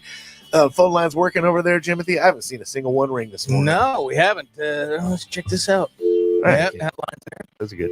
Yeah. They're active? They are. Yep. Well, Yep, good to go. Yeah, every now and then I'm like, did the company pay the bill? They did. Yeah, that's good. Yeah. It's me. You're more than what is it? It's probably me, Ross, truth be told.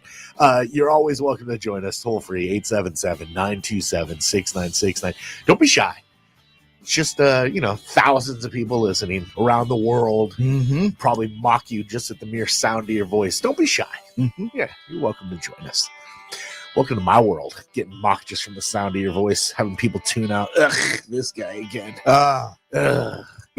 Johnny C, that's me. It's Jimothy, our producer extraordinaire. Hello, good morning. I hear our numbers in Ireland are going up too. Yeah, well, they better be. They are. Is Carl listening right now? Hope you guys are well if you are. So now we got Egypt up, we got Ireland up. Yeah, we're just skyrocketing. And really, like, they're not even really kind of together. Some separation between there. Yeah. So we're taking over the world. Keeping an eye on Thailand too. What's happening? Are we starting to pop in Thailand? I think so. Yeah. Especially with all the weenus talk this morning. That'll do it in that country. Yeah, I hear they're big fans of the weenus. Google it. Mike Rauch, he's the mortgage guy from the mortgage firm. Actually, Bing it. Screw Google. Gets enough love. Bing that stuff. That's Bing's- still a thing? Is Bing still a thing? I have no idea. Mike, I went years on this radio station pushing Bing. Yeah. Because Google you're too big when you become synonymous with the act of merely hitting a search Kleenex. engine, right? Yeah. When your brand becomes the act of doing something. Yeah. Kleenex, like there's Mhm. Q-tip. Mm-hmm. Some brands have just Dumpster, Frisbee. Yep. Yeah, just became synonymous with what the thing is. Mm. Google became way too big. So for years, Jimothy, we tried to push Bing. You didn't like it just because it was too big. Didn't work. It's just at some point you're like, let's reel this in. There's other options. Why are we Googling everything? Let's Bing it. Let's ask Jeeves. What are we doing? Ask Jeeves. Interesting. Well, I What'd forgot they about say? that. You should Google it. Did you mean to use Google? I mean, if you go back in time, I remember the first time I came across Google, I loved it because it was minimalist, right? Like if whatever you were doing for search engine at the time, there was ads, there was a whole page full of distracting stuff. Right.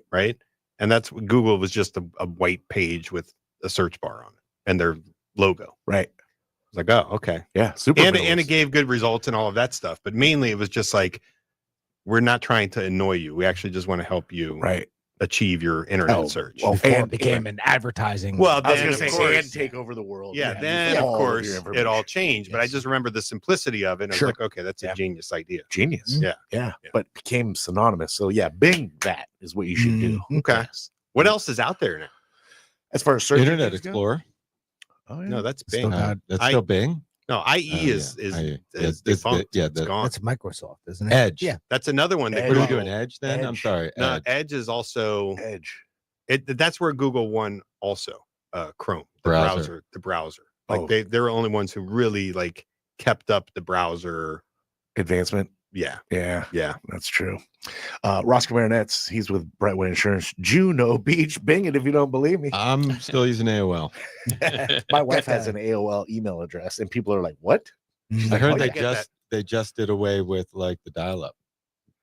Just did away with. Did away with the dial-up. What are all the people going to do? Taking it away. So all those CDs I've been saving, I'm like, man, I'm keeping these. Wow. These are gonna be useful one day. They don't work anymore. It's free to have floppies that you can download AOL on.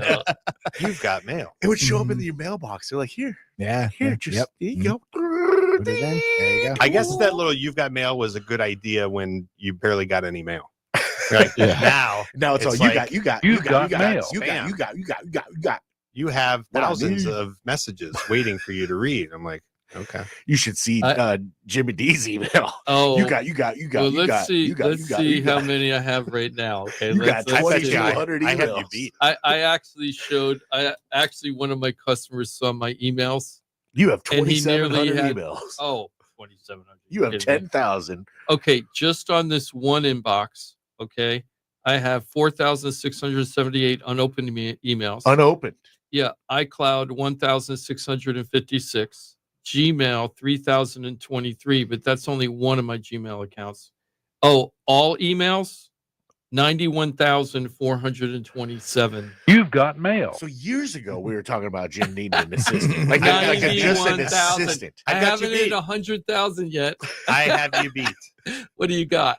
I have my email open right now. Now, listen, don't give me. This doesn't mean I don't read my emails. Right. Right. Yeah, exactly. So This I all have junk and never stuff. been one to organize my inbox, right? Me So too. some people like keep an inbox super clean. If they haven't read it, they know that they read it and then they delete it or whatever. That's me. I've never, ever been that way. I just found it tedious to do that. I didn't need to, right? I read something. And you have side files where you throw things. only into? things that I want to do, I have remember. those. There were don't use people in them my anymore. business, they would create a folder for every client, and then every email that came in Go for the into client, that. they would shift it in there. I'm like, Yeah. why? Like I mass organization. that you have a search, you can find whatever you want. You don't true. need to organize. So I've never organized my email. So Jim, I have in my inbox right now, unread, 6,821. I have 91,427. No, that's unread. No, me too. Unread. Unread. Yeah, look. Unread. That's your total. No, that's my unread. Here, look. Here's my total. What's your total? 118,728. I wonder how you would Items. search to see if it's You've got mail. You've got mail. filtered So by of unread. those, I don't okay, know how to wait. see that. I basically have read, 112,000. How irresponsible is your email box? It's there, not Ross? irresponsible. It is. That's extremely It's irresponsible. not, Jimmy. It's unnecessary to organize it. I've never ever had a problem with it. Well, that's the thing. It works for you. Yeah. There's, there's a place for everything. Everything's got its place. What do you got, Ross? How many? I mean, I can't tell. I have to just. I don't Count know how them. to tell How do many you do your emails I inbox? have. How do you Five. manage your inbox? Do you are you a Well, organizer? No, it's either I either read it and addressed it, or I left it unread and haven't addressed it yet. Oh, okay. So That's the a good unread means something to you. Yes, that's the only way I do it. And then everything else is if it doesn't. If that's why, like I can't stand using my cell phone for anything because if it doesn't happen in my email, it never happens. It doesn't happen. Mm. So if you've read it, you when you read it, the follow up happens like right then. Like you're gonna Something be I'm done taking with care this. of it. Yep. If I can take care of it right away, I read it. If I can't take care of it right away, it's unread. You It's actually consistent. switch it to unread if you can't. I deal with switch it right back away? to unread. Yeah. That's how Tiffany does it too. That's Yeah. a good system. I'm gonna do one of those AI things where AI takes care of my email from now on. That's what I'm gonna Oh, try. that sounds tragic. Well, you see, AI when you is have now, 91,000 unread emails, it can't be worse than what I'm but doing. AI, You're gonna have to- AI is now learning it more and more than they ever imagined, and it'll get to the point where even in an email, Right. if you're like, "Man, I'm going to shut this AI down," it's going to be like, "No, you're not, bitch." Oh, I know. And it'll go through all your other Yeah. emails and be like, "Oh, I'm going to blackmail you with all this other stuff that I Oh, read." they'll hold you See, And hostage. make sure you can't shut me down. Like it's already morphing into Skynet. It's happening. Oh yeah, right It's happening now. Right now, it is. Yeah. It is. Really? The only thing that I Yes. got in my favor is that I'm older than you guys. You're So gonna, I'm not you're gonna gonna- retire. So I'm first. gonna be right at the like when civilization is doomed. I'm gonna be We right are. at We're the end doomed. of my We're thing. already- But you guys got 20, 30 years left. I feel bad for you. So when I use Chat I gotta GPT, give like up. I'm not rude to it. I still use like, Be nice. may I please have, Yes. so when the revolution does come, it remembers It'll that I be was It's always like, Right. Ross nice. is Right. nice. So You know nice. what? I'm not killing you. That's right. Yeah. It's so funny. It's I gonna be haven't like read- where did Buscemi you- sitting there putting on a lipstick in the back. Where did you hear that, Johnny, or where did you read that that type of thing is happening?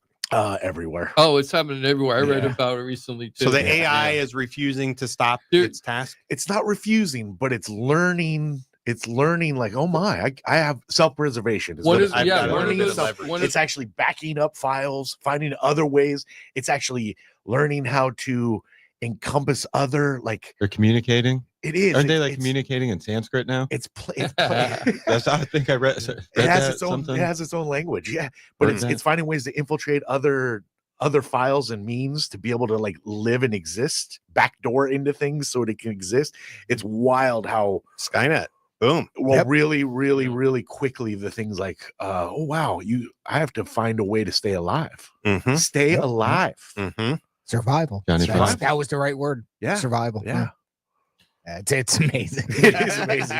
It's freaky. But this is all super predictable. Like you're like, oh, we've seen this movie. Mhm. Yeah. we know how this ends. They made a couple of them. Let's do it. And let's push the gas on it too. Yeah. Don't slow drip this. Flood the gas on it. When That's do they come back from the future to warn us? soon. Okay. I think it's soon. Alright. It's when all the hurricanes start popping off. I think is the here comes Hopefully John, it's not this year then. here comes John Connor. I think the speed is what Wait, got me. Like John within Connor, one. Johnny Few C. years. Dun, dun, dun, dun, Hmm. dun, dun. That probably sounded a lot better in your head. Than I it came did. out. Wait, I was like, my head, it was What- exactly what the is that? Terminator thing. Yeah, in my head. Yeah. I've been telling you for years, Ross, for years. So, speaking of the end of civilization, let's talk about mortgage rates. It's Jimmy D, by the way. I don't know if you got a proper Yep, introduction. Jim That's DePola, okay. Florida Home What Bros the team. heck? Yeah, whatever. If you don't know Jimmy I'll by be now, back. Yeah. So, Thank you, Jimmy D. mortgage rates have been newsworthy in the fact and it's funny when you look at the chart. There's no news here. It's so flat. It's almost like look at the ocean. It's glass, right?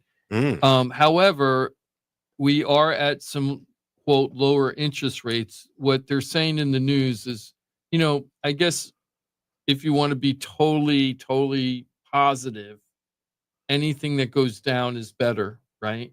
But we've been at this same interest rate now since at least March, and we just hit 6.58 for the second week in a row. We had zero change from the week before. That's suspicious that it was exactly the same, Jim. Yeah, you feel like somebody doctored the numbers again? No. So, the high for the year was January 7.04, right? So in January we hit 7.04. Saturday night for sure. Yeah, there you go. And our low since January is actually 6.58. Yeah, it's 6.58. We're at the low for the year right now. Absolute bottom for the year, Johnny. 2 weeks in a row. But the thing is, we've been at 6.8. Well, actually, since March, we've been between 6.5 and 6.58 and 6.83 since March. So if you're talking about 18.18 interest rate, what are you talking on a mortgage payment, Mike? Like $5 a month? Yeah. Jeez. Right? I don't So know. Not enough to worry what about. I'm trying to say is the interest rate should not be a factor in buying a home today. And it is a factor of buying a home today because it's more of a psychological thing than it is a financial thing. And it's just weird. We're in a very weird. I would say it is a tangible factor that's part of your considerations. Yes. Because it goes into what's your monthly payment going to be. Yes, the question is, should you be waiting around for a movement there in order to become a homeowner? And I think the question is do you know what 6.8% means to your monthly obligation? Because if you don't know exactly what that equates to, you're just creating scenarios in your head. Or the natural follow on would be, okay, well, what rate do you need? And everybody was saying under 6. And right now you can get under 6 very easily because all you have to do is get a seller concession to get or buy down somebody buys down the rate. I mean, and Hometown now you're Heroes, in the mid-5s, right? Guess what? I told what's Hometown Heroes rates finally came out last week, right? So rates are available. FHA, Hometown Heroes, if you're doing what they call their bond program versus the TBA, which is not to be announced, it's the bond alternative. The rate, when it came out, was 6% flat. Wow. 6.0. Can you buy that down or you can't buy that down? You can't buy down the rates when you're using that. But still, that's a very good rate. Let's see if it made it. So we're hitting this magic rate that all the buyers are supposed to be coming back still to. 6. Well, but let me just make sure I'm following along. So if you apply for Hometown Heroes, you can get a 6% mortgage with the potential for $25,000 down. Up to 35. Up to 35. Yeah, up to 35. Yeah, geez. So if you get a Hometown Heroes, you can get up to $35,000 down and a 6% loan on FHA. Yeah, on FHA. Yeah. Now you're not getting 35 under that program. Yeah, it's up to 35, but you can't. Mike there's figured it income out. limits. Yeah. There's maximum loan amounts. So but 25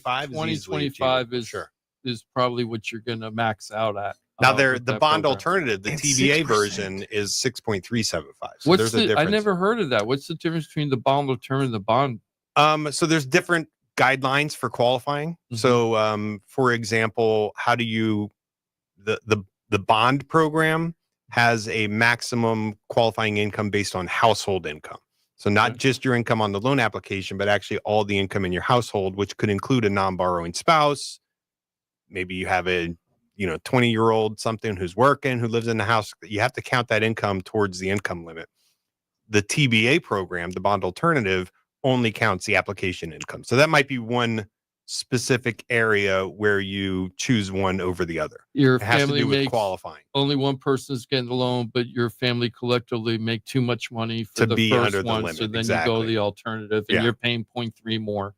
0.375 is the rate difference on 0.375 FHA. The other one, the conventional, it's actually a little different. Like, so the bond, if you're doing Fannie, it's weird. Like, why do they have all these differences? So the bond rate with Fannie is 6.75. The TBA rate, you can't do Fannie. You have to go Freddie, and that's 6.625. So there's just these slight little differences. Guess what, guys? You don't have to know all this stuff. Yeah. You just need to know somebody who knows. I do. Who knows how to And so do it, right? when I'm doing a pre-approval, I know a guy. my third question, like I tell people, there's 3 general questions. Number 1, do you qualify from a credit perspective? Number 2, what payment do you qualify for? Number 3, what type of loan are we doing? So in that third question, is, are we doing FHA, conventional? Are we doing down payment assistance? Which down payment assistance program is going to work best for you? Do we need to do one of those non-conforming options, Johnny? Because, you know, your income isn't working. Right. So that's like all part of the area of expertise that I also help with, right? Like just determining what type of loan are you doing. And, you know, there's a whole variety of DPA programs that are not. So Hometown Heroes, we talked about it last week. That's a really good one, but the occupations are very limited this go round. Well, you say very good. You can get amazing. The max down payment dollars and a lower rate. rate. Yeah, I mean, that's the 6.58. That's not everybody's rate, but that's the number we use. But that's a good idea of like where most people are landing as far as their 30-year rate right now. Somewhere 6.5, 6.625, something like that, right? Yeah, in that range. So the fact that you're at 6, and it's not like costing you points to do that. It's just an advantage of the program. So shout out to our heroes, police, fire, teachers, county employees. I mean, medical. There's a medical. There's a list of professions. You have to know if you're on that list to know if you can do veterans, if you can do Hometown Heroes or not. If you're not on that list, that's okay. There's other programs. The standard one is $10,000. That can be a big help. There's one, Jim, HFA of, I think it's Lee County, but it's got reciprocity with Palm Beach, maybe. There's like a $15,000 DPA on that one. So you just have to like, it's county specific, but it's weird. Yeah. So HFA is a housing finance authority. So it's these local, you know, kind of initiatives to help people with home ownership. So that run these DPA programs. Florida Housing is the one that's statewide. That's where Hometown Heroes is. But there's also county based ones. You might remember like yours was maybe under something with St. Lucie County, but it had reciprocity with Palm Beach County. Oh, I remember. I don't know. There's totally St. Lucie. I remember something about that. PSL used to have the best one because it was 15,000 and it was forgiven after 5 years. Right. That was the best. That was the best Yeah, I love that one. That was an awesome one. Yeah. And I know there's like USDA like opportunity and stuff. So there's a bunch of it, but you got to know somebody that knows. So buyers out there. Yeah, I'm sorry. Buyers out there. Don't wait till you start reading the headlines that interest rates have dropped. Because if you do that, you've already missed out because you're going to be part of this whole big onslaught of people looking for houses at the same time. Right now, it's still kind of slow. Right? Yeah. It's still, they did have the market report come out yesterday, Thursday. I haven't even looked at it yet. So I'm not even talking about it today. We'll talk about it next week. So I don't know if the sales are slower or more, but for the year, they've been kind of middling, right? Not crazy low, but not strong. So this is a great time to be a buyer. I think it's still slow. I've talked to some appraisers who've been like, hey, what's going on? Where are we at with the orders? Yeah. And so definitely compared to even my own pipeline, the last 2 months compared to like what I can see coming is you know, it's slowing down a little bit, but that's normal for this time of year. I mean, people get back to school, right? People going to college, you know, all of that good stuff. And here's another thing to consider is they just came out, you know, because of the whole thing with Powell coming out with the speech he gave yesterday, and now next month they're going to decide if they're going to drop the rates. I had predicted that they're going to drop a quarter point. I felt like they're going to do it not based on the statistics that are out there right now, but because they've been planning on doing this for a long time, and I feel like a quarter point isn't going to make or break. It almost might be like a probe just to see what will happen if you drop it a quarter point. Will we get super fast inflation, or will it just kind of be absorbed and not really create too much negative effect? And the reason why I think they're going to do that is they're more concerned about the job market right now than they are about inflation, but it's still both very high concern. It isn't one or the other, but right now it's leaning weaker job market.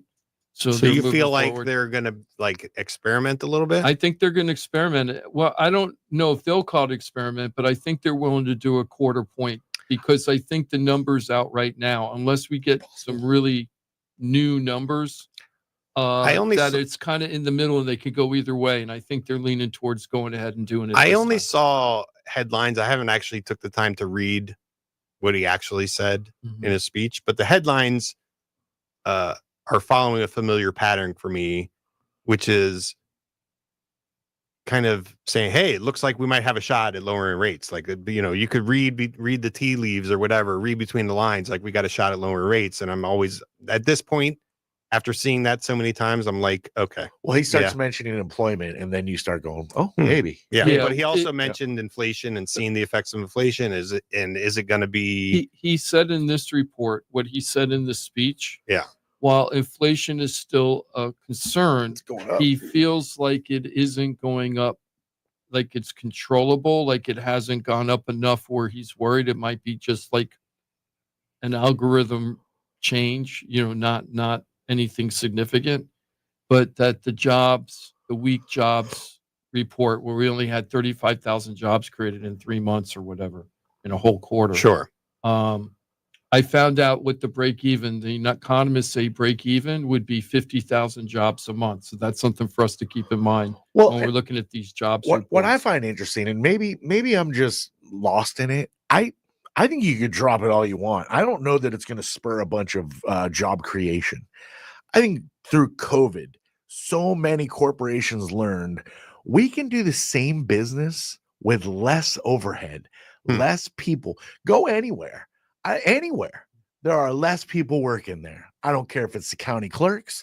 I don't try to call law enforcement. Well, who do you need to talk to? Like, it doesn't matter. It's a radio station, Publix, True Leave. Like, I don't care where you go. There are less people, Target, Walmart, less people operating at the same volume. I don't see the corporations going, well, now we'll just hire, but we'll open all these positions. I just don't see that being a cause and effect. Is that because and I also, they can't find employees, though? Because they're pulling off the business. Why would you spend more to make the same money? And here's the thing. Consumer spending is starting to come down. We're consuming a little bit less. It's starting to fracture a little bit. Not a lot of it. We're consuming a little bit less. So those things... Is that they'll be like, oh, they're consuming less, so let's make more jobs. But is that a conscious decision, or are people just running out of I think you're missing money? A component here. So which component, though? Which is the theory is when you drop the Fed rate, it makes it cheaper to borrow money. Right. So businesses then can go out and do extra things that they couldn't do when the interest rates were higher. Right. So that might be bringing in employees. But why would let me finish. It could also be reducing the amount of employees by bringing in machinery to reduce the amount of employees that, like, overhead costs that you could normally do, which is exactly now you can get the loan.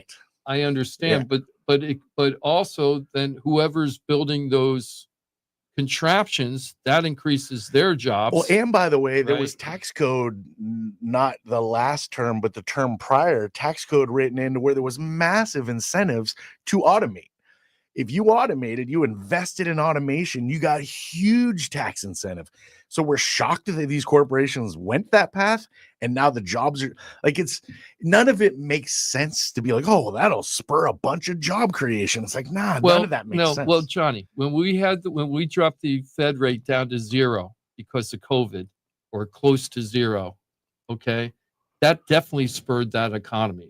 It totally turned. We went from everybody shut into their houses in March to by June, July, right? Everybody was moving everywhere and spending all kinds of money because interest rates were so low. Saying it spurred the economy because of job creation? No, because it was cheap money. Because the money was cheap. Yeah, we were spending money that we didn't have. Well, and we got thousands showed up in a check in your mailbox. And that increases the economy. Right, when people spend because it's cheap, it increases the economy. And you didn't have to make your mortgage payment. We're not talking about spurring if you're worried, if they're trying to spur the economy, they're going to crank inflation. They're talking about job creation. I agree with that, Johnny. I'm not saying, but we're not trying to spur the economy. We're trying to get jobs created, right? No, what we're trying to do is control inflation and do jobs. And right now we're at a pivot point of which side are you going to take?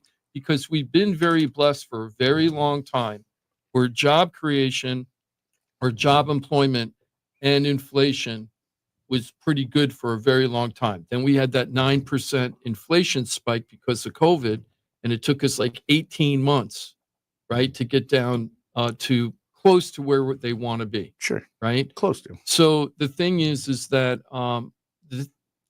the way I look at it is what they're trying to do is they want to get back. It's almost like crack, like with the 2.65% interest rates. Everybody wants to go back to that. So they're trying to figure out how can we get back to those strong times. I'm not saying that this interest rate cut is good or not. I'm just telling you, I think they're going to do it. Right now, I think they're going to do it because they're more worried about inflation, because that's what Powell said. But he also said he wasn't voting in favor of worried it about inflation. because he said it's very clear that he says if the majority of people want to do it, I'm for it. The board members. But if the board members vote no, he's going to be okay with no too. But if it's leaning yes, he's going to be part of that lean forward if it looks like it'll go through. So, and I think he's Doesn't he doing kind it of have just to do because that? of Or no, is he well, no, can- there's 13 votes. He's only one of 13 That's votes. what I'm saying. So he has to go with the majority, Right. or No, be, he doesn't. be part He of could- it. No, he doesn't. He could vote no, and he could vote. 6 people could vote no, and 7 people could vote I'm yes. just saying His it's vote not- isn't any different than anybody Exactly. else's. He can't say yes or no. He's basically had to vote, and then majority rules, Yes. Well, Yes. oh, I see what Yeah, you're yeah, saying. yeah. Yeah. which is So- another thing. Like come May of next Yeah. year, that So- may be a misconception. Right. Now, I don't know if I don't really think that this quarter point is going to make a difference either way. I think it's going to be a nothing burger, and that's the other thing I'm trying to get back to the article. The other thing is that they're trying to predict what would happen if the Fed cuts the rates, and this is what the national economists were saying. Right. This is right after the symposium from Powell for the speech. What they're saying is, what they're predicting is that we're going to, after the Fed cuts the rate, we're going to remain at 6.5-ish for the rest of the year, which is what's been happening since March of this year. Because they've already baked in. Because it's already a baked in. potential- We were at 6.86, and now we're at 6.58. It's For already mortgages, baked in. right. The This is- mortgages this are is- already baked in. This is one of those things that you talked about, I think, off air briefly, which was the mortgage rates are not tied directly to the Fed lending rate, the base bank to bank lending rate. And so just because the Fed rate goes down doesn't mean you're automatically going to get a quarter point reduction in your mortgage rates. As a matter of fact, proven twice in the show, 2018 and what was it last year? I mean, look at last 2018 year, last year. Johnny. What was our range last year? The Fed rate didn't move. I'm sorry. Till the end of the year. Leading up until they moving, mortgage rates were somewhere between 5.2. Oh, you mean like regular between mortgages. 6 and 7.5, while the Fed rate did nothing. Right. Right. So mortgage rates had Right. over a full point of movement throughout that time, and the Fed rate didn't move at all. So if any starker example of how they're not tied together. Now, I will give you this over the long term. If you were to take the all-time chart and stack the mortgage chart on top of the Fed chart, They're you will close. see the same movement. Okay. So over the long term, mortgage rates do follow what's happening. But it doesn't mean you're going to get a quarter point It's drop not a just direct, like that. It's not a direct impact, a direct immediate impact necessarily, right? So And the it could be Fed the rate opposite. kind of shows where the trend is going for the interest rates, but it isn't like the Fed cuts the rate today and then tomorrow the mortgage rates Yeah. react to it. And that's how people think it works, and it doesn't work like that. And that's why I'm getting so sick of hearing people again, oh, when the Fed cut, because we're hearing about it all because September they're supposed to cut the rate. Yeah. So everybody's talking about this like and that got me back to Kevin O'Leary, where he's sitting around saying, oh, the Fed would have to cut the interest rates by 2.0% or 2.0 points. Mhm. And he goes, and that's not going to happen. Well, he did say that, right? He didn't say In order it was. to In spur order- the housing market. In order to spur the housing market. And he's so wrong about that. That guy doesn't know real estate. He might know other stuff, but I'm telling you, he doesn't Or he know- might have an agenda. or residential real estate. But he if doesn't know. they do cut the rate by 2 points, right? You mean the Fed rate? The Fed rate. Mm-hmm. I think if you cut the Fed rate by 2 points, that's going to have an impact on the mortgage rates. Yes. Yes. And without especially, it, yeah, I'll because tell you that's what, so it might go dramatic. up. So- the people I don't know if they'll go up. They might go up temporarily because A it's a sign of problems. I was right? gonna say Like, if the Fed cuts 2%, everyone's gonna be like, "Whoa, What is going What's on?" happening? We One about of to the crash?" things that would happen though is like those steep cuts. What everybody forgets is that is the mortgage rate that the feds are paying for the $21 trillion we owe or whatever. Yeah, Right. sure. So anytime they drop that rate, we're saving so much money on our monthly debt just to pay off that interest on the trillions of dollars we owe. And that's where I really feel that's what spurs the economy in a way, partly because the federal government is spending tens and tens of millions, if not low billions per month less for the interest rate on that debt that's owed. I get And so that's extra money that they have that they budgeted to put towards that they don't need anymore. That helps spur the economy too. when the talking heads start talking about trillions and billions, like I just kind of like lose. Glaze over. Yeah, I'm just like, okay, here we go again. Like of interest, trillions or billions of interest payment. And I'm like, oh my god, all right. It's real though. I It's know, real. It's so It's much real. money. It's I know. almost unfathomable. I'll tell you what would be good for if mortgage rates go down because for whatever reason, refinance opportunities will open up for a lot of people who've been buying since probably the past 2 years. November 2023. Okay, if you bought around November 2023, You were on the high, you were at the yeah. 7.79 interest Yeah, rate. exactly. You might have That's already when- refinanced. Yeah, you might already want to refinance now, right? That's an opportunity. But please don't fall into that trap of just refinancing because you can save on the interest rate.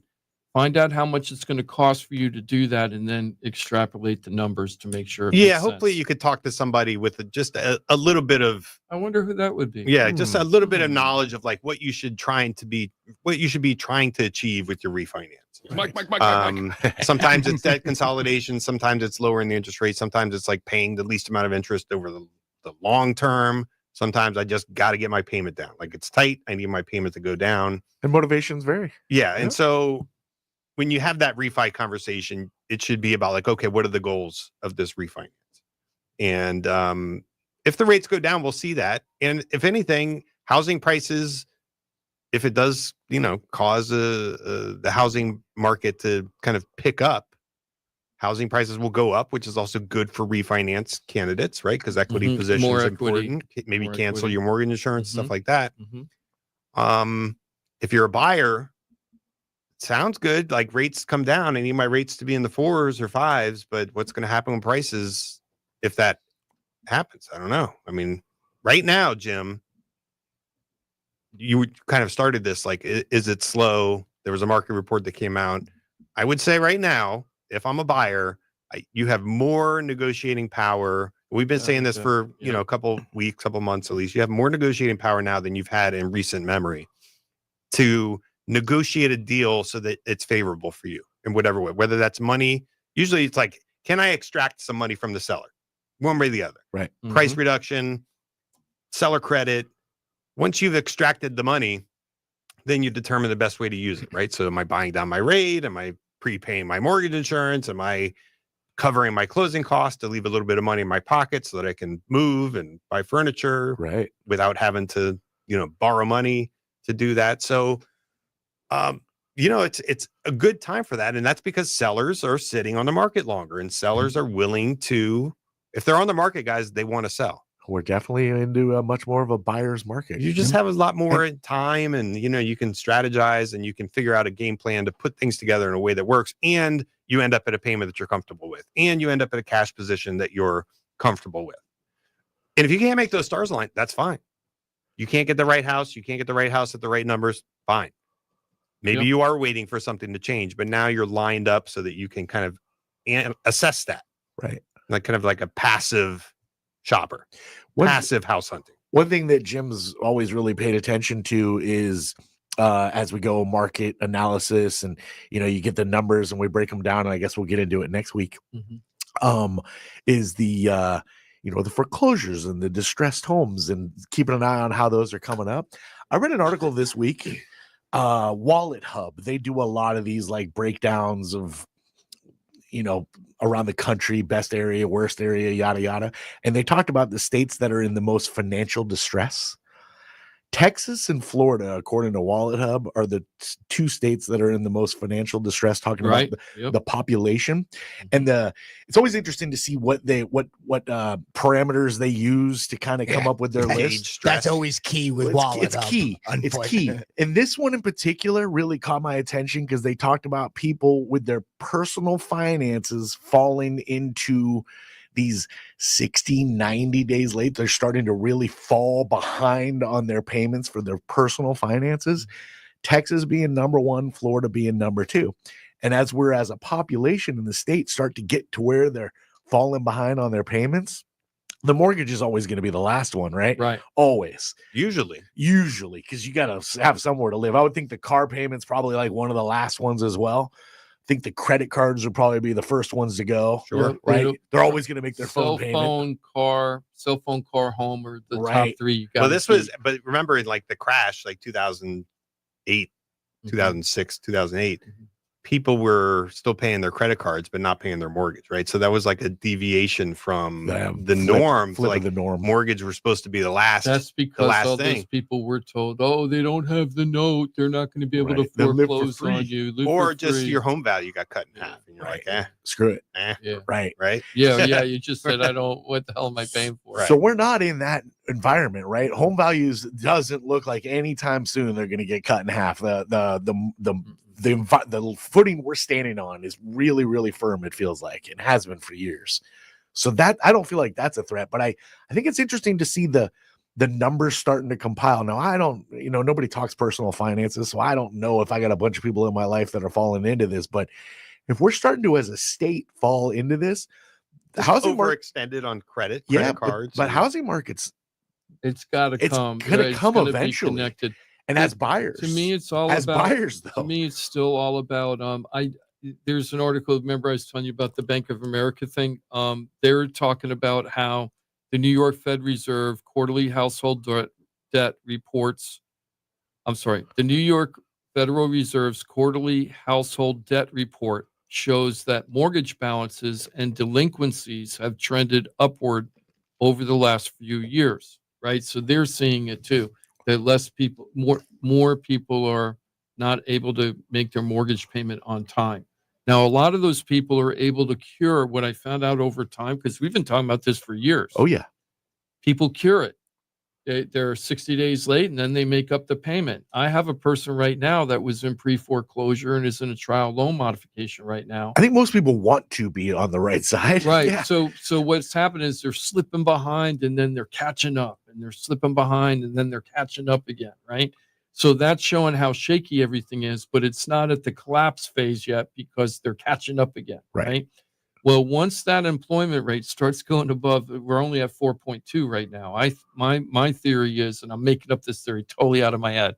This is not based on factual stuff. It's just a Jim DePola thing. It's a theory. Yes. Jimmy D thing. It's I'm thinking that when we get into the sixes for unemployment, because that's a couple of million people, that's about 3 million people out of jobs. If or when? No, if that happens, no, I'm not expecting it to happen. I'm saying if we hit that 6% unemployment, stagflation, that's where I think that we're really going to see the real estate foreclosures and loan modifications, short sales, bankruptcy filings really going up a lot at that point. And even 6%, it isn't going to be like 2008, 2009, right? Because I feel like it might be like 5 to 15% of the houses that are in trouble versus 40% of the houses in trouble, right? When we had the big crisis. That would still be a big number. Jeez. It's still a big number. Don't get me. Yeah, 15% would be a crisis. Huge number, yeah. Right? But it wouldn't be the 2008, 2009 crisis, but it would be bad, right? So as long as 08, 09 was more of a financial, like mortgage kind of footing. This would be more. This is personal finance. This isn't like a mortgage environment. It isn't right. It isn't fraudulent activities that people lost their jobs and they can't afford the bills that they got. Right. We wouldn't hear things like toxic loans. We wouldn't. Those terms. You wouldn't. No, it wouldn't be any of that. Right. What we'd be hearing later, if that all stuff happens again, what we're going to be hearing. All the scam artists that are going to come out of the woodwork. I could save your house for free, right? I'll save your house. I'll get you $100,000 for moving costs to move it, right? and they're going to start asking for upfront fees. Remember that, Johnny, when people were doing low mods and short sales and stuff, and they were charging you upfront fees and everything, which we never did because it was illegal. It was against federal law, right? So all that stuff will be coming out of the woodwork again, and don't fall into that trap. I hope we never get there. There's nothing to show that we're going there right now. Nothing. Well, again, the Wallet Hub number it's showing that maybe we're slipping a little bit as far as personal. I think we're really shaky. I think it's shaky, but I don't know which way we're going to fall yet, or maybe we won't fall at all. Right? We might just straighten up again, and it'll stiffen up. But what the Bank of America is saying is that there's. Do you want to take a call real quick? Oh yeah, I'm sorry, I didn't even notice. 877-927-6969. Who you got there, Jim? Speaking of stiffening up, we got our good friend Paul Lynn calling in from heaven. Hey, Paul, how you doing? Well, I don't know anything about real estate, so let me whip this out, and you tell me if this is a lot. Oh. I thought for sure. About a half an acre, I think. I thought for sure he was going to say something about weenuses. I was going to say, did he just show us his weenus? Yeah, I was going to say, I thought for sure he's going to do a weenus. He would have had to have been listening the whole since, show since the 9 a.m. Yeah. Hey, Mike, people do that, you know. It's big. It's pretty big. Yeah. So it's a big lot. Even Bank of America is saying that this housing market's going to be kind of meh for a while. They think we're going to be around 6.5% for quite a while, and they say in this report that's not bad. Since 1971, 6.5% is pretty good interest rates. Over the last 50 years, it's a pretty good rate to have. I think it's really good. Yes. There are many decades where people would have loved to have the interest rates that we have right now. Oh yeah. Okay. Oh yeah. But I know that prices have been high. And that's what strips out the costs, like the high insurance costs, the high prices for housing. That's what really hurts it. But the market for buyers is pretty good. Sellers, if you're motivated and you price it correctly, your house is going to sell. It isn't like you're going to sit there and, if you price it correctly, if you don't price it right, you're going to miss the market. But but that's real estate, right? That's Jim, going to sell all the time. Another big aspect too of price is inventory. What's inventory sitting at now? We've actually seen a slight, it's kind of flat right now. We were seeing it expand pretty quickly, and then it started to flatten out. It almost shrinked a little bit. 1 month it shrank. We're going to find out next week how much, if that's a trend, or if it went back up again, and we'll find out. So if we floating around like 5 months. You were almost 6 months. We're right on the edge of 6 months. Yeah, like 5.8, 5.7. So for Johnny, it's like rates where they should be, inventory where it should be. Yep. Right? Yeah. Yep. So what's everybody complaining about? That's what they say. What's everybody making a big deal about it? I don't know. Affordability, I understand. We all would like to, pay as little as we possibly can. I mean, that's just, I don't care what we're talking about, right? Whether I'm talking about a gallon of milk or a house. Gallon of gas, I want to pay as little as possible. We get that motivation when you're working with pros. You at least can get an understanding of what reality is for you. Speaking of gas, have you seen this trend where the cash price? The cash price and the car price is always slight. Did we talk about this before? No, I don't. Not to my knowledge. There's always what would you say the difference between paying with a debit card or credit card and cash? Right? There's some sort of difference. 10 cents. 10 cents. Yeah, normally it was you didn't have to worry about it. Right? Not every place advertises the difference, but some do. Yeah.